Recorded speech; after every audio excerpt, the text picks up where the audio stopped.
This is 3 News Now, your daily update on everything Northeast Ohio with Stephanie Haney. Hello everyone, welcome back to 3 News Now. Today is Friday, July 1st. I'm Stephanie Haney. Thank you for being here for our top stories from WKYC.com and our WKYC app. Here on 3 News Now, we bring you the stories that matter most to you here in Northeast Ohio. These are the stories that you are clicking on reading and sharing from our website and from our app. And we start off with an update on when we can expect more information about the deadly shooting of Jayland Walker at the hands of Akron police. We are learning today that Akron Mayor Dan Horrigan and Police Chief Steve Milet will hold a 1 p.m. press conference. That will be on Sunday, July 3rd. And the purpose of that conference will be to provide further details about the officer-involved shooting of Jayland Walker. The press release that was sent to WKYC this afternoon went on to say that the chief will be meeting with the members of the Walker family and their representation before the press conference. The purpose of that meeting is to allow them the opportunity to review the police body camera footage before the media and the public, so we can expect to see that on Sunday afternoon. We do know that a protest was held in the area on Thursday in response to Walker's death. He had died early Monday morning after he was shot by police after an overnight chase. Here are the details that we know from our 3 News investigative team, from producer Phil Trexler and from reporter Marissa Sines, also with contributions from Amani Abraham. The cops tried to stop Walker, who was 25 years old, while he was driving near East Talmadge Avenue and Thayer Street. That was at Monday, June 27th at about 12:15 a.m. And according to the chief and multiple other sources, it was for a traffic issue and an equipment issue. What we know about the chase was that he drove down East Talmadge Avenue to State Route 8. This was southbound. He exited on Archwood Avenue, and then the chase lasted about 4.5 minutes, roughly 6 miles, with speeds from 70 to 80 miles per hour. What we know is that police radioed to dispatch that a chase was initiated and shots fired was broadcast. Now, this is an important distinction to make. At no point do police say they were shot at, but shots fired was broadcast.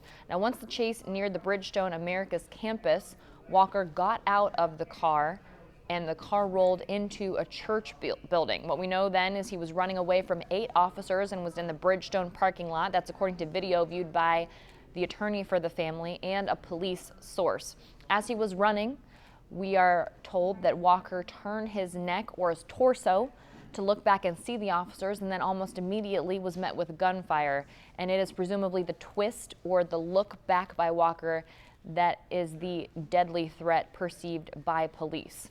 What we know is it was only after the shooting that police learned Walker was unarmed when he was shot, and Walker's gun was found inside his car. That's according to autopsy records. There were 2 shell casings from Walker's gun that were found, according to a source. One from his car, another near Route 8 where the officers first heard shots. Now, according to the autopsy, the manner of death has been determined to be a homicide. The cause of death, multiple gunshot wounds. The medical examiners have yet to officially release the number of wounds, but our 3 News investigative team looked at photographs of 150 wounds on his body and pictures of 60 bullet fragments or slugs that were taken from his body. Police sources briefed on the autopsy and investigation have told 3 News that officers fired their weapons 95 times, striking Walker 62 times. The autopsy records support that. The names of the officers involved have not been released. A police source said that the department emailed staff with the names of the officers and that 7 of them are white and 1 of them is black. Most of them are younger officers with under 4 years of service. The cops are on paid leave in accordance with departmental policy. Now, our 3 News investigative team talked exclusively with the family of Jayland Walker to paint a picture of what Jayland Walker was like before he was killed early Monday morning. We know he was a wrestler at Buckdale High School. He worked as a driver for DoorDash and Amazon, and he was engaged to Jamisha Beasley, who he had lost in June following a car crash near Cincinnati. To be clear, she passed away from that car crash. Now, there was no prior police record for him with the police. His only other encounter was a speeding ticket in 2017. His family said that Jayland was a family man. He reserved his free time for his fiancée and her small circle of friends, and Sundays were always family dinner time. That's when Jayland would prank his mother, banging on the window with a loud hello when he arrived. Pamela Walker said that if police would have spent 5 minutes with him, it would have never ended that way. The family only briefly met with Akron police detectives. They have yet to meet with Police Chief Stephen Milet. He wants to speak with them and show them the body camera images of the shooting before it becomes public, as we previously said. Now, attorney Robert DiCello said the video is going to tell most of the story. He is representing the Walker family. He said there have been some allegations that are very serious on both sides of this case that the video should have and be able to be seen. And we will have an exclusive conversation with Robert DiCello on our news programs today. That is going to be headed up by our 3 News Investigates team. And as we reported yesterday, the city of Akron has canceled the Rib, White, and Blue Festival for this upcoming July 4th holiday. The activities planned to take place at Lock 3 over the weekend are completely off for now. Vendors and musical acts will be paid. That's according to Akron Mayor Dan Horrigan. Here's the statement that he released. I completely understand that some residents and guests will be disappointed by the decision to cancel the festival this holiday weekend. Independence Day is meant to be a celebration and a time of gathering with friends and family. Unfortunately, I feel strongly that this is not the time for a city-led celebration. In that statement, the city encouraged residents to find other plans to celebrate the holiday. Now let's turn to the latest update on the disciplinary hearing against Cleveland Browns quarterback Deshaun Watson, who was accused of sexual misconduct and other allegations.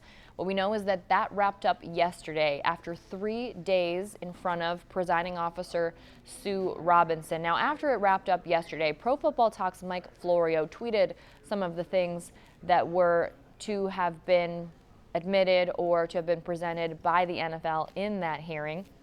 One of the things that he tweeted was that the case presented by the NFL included no evidence of violence, threat, force, or coercion by Deshaun Watson. And if you take a look at the conversation happening online, there's a lot of people saying, well, what does that mean then if they didn't present evidence of these things? Now, from a legal perspective, I feel it's important to remind people that assault is an unwanted physical contact, and some of these women have accused Deshaun Watson of an unwanted physical sexual contact, which is assault, and that is something that can happen without violence, without threat, without force, or without coercion. That is a casebook first-year law school definition of assault, and those elements are not required. So wanted to make that clear because there's been a lot of confusing conversation happening after this statement was tweeted out by Mike Florio's Pro Football Talk account. So briefs from both parties are now due by July 11th, and in the days leading up to that point, it will be possible that there will be negotiations and potential settlement conversations between the NFL, the NFL Players Association, and Deshaun Watson. So we will continue to wait and see what happens there. I know that the league, and we all know that the league had hoped to have this settled by training camp, which begins July 29th. But whatever happens, if Sue Robinson does end up issuing a finding that there is a violation and there is a penalty that goes along with that, there is the opportunity to appeal both by the NFL and by the NFL Players Association. Now let's turn to the holiday weekend. It is the beginning of July, and on July 1st today, there is a change to Ohio's firework laws. Starting today, consumer-grade fireworks can be legally set off in Ohio on specific days. It does include the days around the 4th of July. But other communities within the state of Ohio do have the opportunity to restrict that more so, and there are at least 21 municipalities that have decided to opt out of this law, and they have passed ordinances to that effect through their local government. And we have those listed on WKYC.com. So if you are someone who is thinking about setting off some commercial grade fireworks and you want to know what the letter of the law says, what the ordinances say in your community, head to WKYC.com for that. Now, back to sports. In the basketball world, there were a lot of shockwaves yesterday because Brooklyn Nets star Kevin Durant requested a trade after 3 years on the team and not having the success that it seems that he wanted. So this led to a lot of conversation from every fan base around the NBA about what it would take to get Durant on their team. Now, Durant is reportedly trying to steer toward either the Miami Heat or the Phoenix Suns. It seems like the Suns might be the likely of the two to be able to land him, but there's definitely conversation about what it would take for the Cleveland Cavaliers to get Durant, and our contributor Danny Cunningham lays that out. It's a lot of different scenarios. They involve Darius Garland, Colin Sexton, Jared Allen, Isaac Okoro, draft picks. It's complicated and would take some maneuvering, so I encourage you, if you want to check that out, head to WKYC.com to see what potentially could get Kevin Durant in the wine and gold. Now, speaking of the Cavaliers and the people who are on the roster, their Summer League roster has been announced, and this is for the NBA 2K23 Summer League. They'll be playing in Las Vegas from July 7th until July 17th. So this is a 13-man roster from the Cavs, and they'll be competing against the 30 NBA teams in 5 games over those 10 days. The Cavs will open their series on Friday, July 8th, so next Friday, and that'll be against the San Antonio Spurs. Now, the 2 teams with the best records from the first 4 games will meet in the championship game, and that'll be on Sunday, July 17th at 3 p.m., and we'll be able to watch that on ESPN. So you can take a look at that.